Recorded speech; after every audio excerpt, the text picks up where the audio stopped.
আসসালামু আলাইকুম। আশা করি আপনারা ভালো আছেন। আল্লাহর রহমতে আপনাদের দয়ায় আমিও ভালো আছি।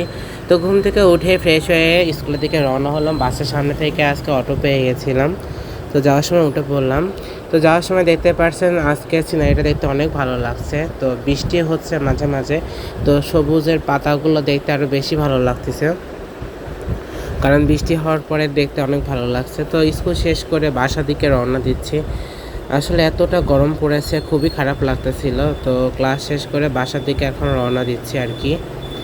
বাসায় এসে ফ্রেশ হয়ে এখন নানুর বাসায় চলে যাচ্ছি। টিউশনিতে গিয়েছিলাম, টিউশনি শেষ করে এখন নানুর বাসায় যাচ্ছি। মামি কল করেছিল।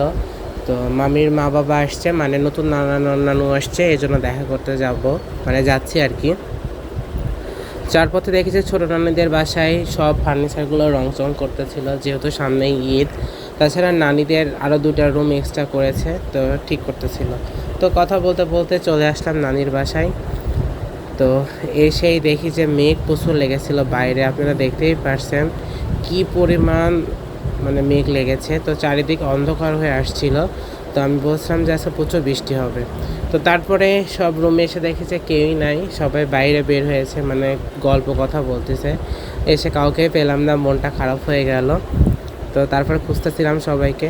তো এখানে এসে দেখি যে নানির বাসা থেকে এমন কোনো জিনিস নাই যে নিয়ে আসে নাই। এখানে দই ছিল, মিষ্টি ছিল, কলা দেখতে পারছেন, নাস্তা আছে। তো এইটা আছে মিষ্টি, মানে নানিরা নিয়ে আসছিল, মানে মামির মারা নিয়ে আসছে। তো এখানে জিলাপি ছিল, তাছাড়াও অনেক কিছু নিয়ে আসছে, আসলে বলে শেষ করতে পারবো না, এত কিছু নিয়ে আসছে। তো এখানে গিফটগুলো দেখতে পারছেন, মামার বিয়েতে পেয়েছিল, মানে এই বাসাতে অনেকগুলো গিফট পেয়েছে। ডিনার সেটে পেয়েছিল 3টা, তাছাড়া একই জিনিস অনেকগুলো পেয়েছিল। তো যেহেতু জায়গা সেভাবে নাই, এখানে রেখেছে। তো তারপরে সবার সাথে দেখা হলো। এখানে নানা, মানে আমার 2 নানা কথা বলছে। টুপি পরাটা হচ্ছে মামির বাবা, আর ওটা আমার নানা, তো আপনারা সবাই চিনেন। তো এখানে আমরা চলে যাচ্ছি, মানে এই যে দেখতে পাচ্ছেন ছোটো ছোটো বাচ্চারা চলে আসছে। আমি আবার নানিদের সাথে ওখানে যাচ্ছিলাম। তো বলতে ভুলেই গেছি, বাসার সামনে আজকে ওয়ালটনের মেলা বসছে। তো বাড়ির সামনে যেহেতু, মানে এখানে সহজ কিস্তিতে আর কি ওয়ালটনের পণ্যগুলো দিচ্ছে ঈদে, মানে আর কি অ্যাডভাইস করতেছে। তো ওখানে আমার স্টুডেন্টরা বললো যে স্যার চলেন গিয়ে দেখে আসি, ঘুরে আসি। তো আমি বললাম যে সমস্যা নয়, চলো যাই, ঘুরে আসি, দেখে আসি। তো আমি দেখে অবাক হলাম যে এখানে ফ্রিজ থেকে শুরু করে সব কিছু নিয়ে আসছে। ফ্রিজগুলো দেখতে অনেক ভালো। আসলে আমার কাছে মনে হয় ওয়ালটনের পণ্যর মধ্যে ফ্রিজটা আর কি অনেকটা ভালো, কারণ এটা অনেকটা আর কি অনেক দিন টিকে আর কি, আমার এটাই মনে হয়। তাছাড়া অন্যান্য প্রোডাক্ট কেমন হয় আসলে আমি জানা নাই। তো ওয়ালটনের আমার কাছে ফ্রিজটাই একটু বেটার মনে হয়। আপনারা যদি কেউ ওয়ালটনের কোনো পণ্য ব্যবহার করে থাকেন তাহলে কিন্তু অবশ্যই কমেন্টে জানাবেন। এখানে একটা ওয়াশিং মেশিনও নিয়ে আসছে তারা, এটা হচ্ছে ড্রাই ওয়াশ হয়ে বের হয়ে আসবে, মানে 80% কাপড়টা শুকিয়ে আসবে, জাস্ট আপনারা নেড়ে দিলে আর কি ইয়ে হয়ে যাবে। তো এখানে আমি ঘুরে ঘুরে সব কিছু দেখতেছিলাম। এখানে ফ্রাই প্যানের সেট ছিল, ইস্ত্রি ছিল, চার্জার ফ্যান ছিল, প্রেসার কুকার ছিল, সিলিং ফ্যান ছিল। আসলে ওয়ালটন পণ্যের A to Z সম্পূর্ণ পণ্য আর কি আপনারা পাবেন সহজ কিস্তিতে। তো আমি দেখছিলাম যে আসলে কিছু নেওয়া যায় কি না, আসলে সব কিছুই আছে। আসলে বাড়িটা হয়ে যাওয়ার পরে সব কিছু আর কি আবার নিব, আমি এটাই বলতেছিলাম যে যদি নেই তাহলে অবশ্যই আপনাদেরকে কন্ট্যাক্ট করব। তারা বলতেছিল যে স্যার কোনো কিছু নেওয়া থাকলে নিয়ে নেন, সমস্যা নাই। আমি বললাম যে আসলে আমাদের নিজেদের এখন থাকারই জায়গা নাই।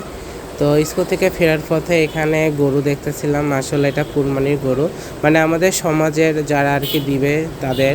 আমাদেরটা আর কি আমি এখনও দেখি নাই, গরু কেনা হয়ে গেছে আলহামদুলিল্লাহ, কিন্তু আসলে দেখা হয় নাই। তাছাড়া আমাদের সমাজে যারা যারা দিবে সবাই মিলে আর কি কিনেছে গরুটা কত টাকা নিয়েছে আপনারা কিন্তু আন্দাজ করে কমেন্টে কিন্তু অবশ্যই জানাবেন। তো সন্ধ্যার পরে আর কি চলে আসলাম বাজারে, ঈশ্বর দিতে আসলাম ফোন দেখার জন্য। আসলে আম্মুর ফোনটা একটু নষ্ট হয়ে গেছে, তো আমি ভাবলাম যে দেখে আসি কোন ফোনটা ভালো হবে। আসলে ফোনের ফিচার দেখলে তো হয় না, অনলাইনে দেখার পরেও আসলে বাস্তবে রিয়েলিটি কোনটা আর কি ভালো হবে সেটা দেখার জন্য চলে গিয়েছিলাম ঈশ্বরদীতে মার্কেটে। তো আলহামদুলিল্লাহ আমাদের ঈশ্বরদীতে কিন্তু এখন প্রায় সব ব্র্যান্ডেরই মোটামুটি ভালো প্রোডাক্ট পাওয়া যায়। কিছুদিন আগে অনার কোম্পানিও এসেছে, তো আমি ঘুরে ঘুরে সব কোম্পানির ফোনগুলোই যাচাই বাছাই করতেছিলাম। তো ভালো হলে আর কি পরের দিনে মানে এসে নিয়ে যাব। তো যাই হোক, আজকে ব্লগটা কিন্তু এ পর্যন্ত। আপনারা সবাই ভালো থাকবেন, আমার জন্য অনেক অনেক দোয়া করবেন, আর বেশি বেশি করে কিন্তু লাইক কমেন্ট শেয়ার করতে ভুলবেন না। আজকের মতো এ পর্যন্ত, আল্লাহ হাফেজ।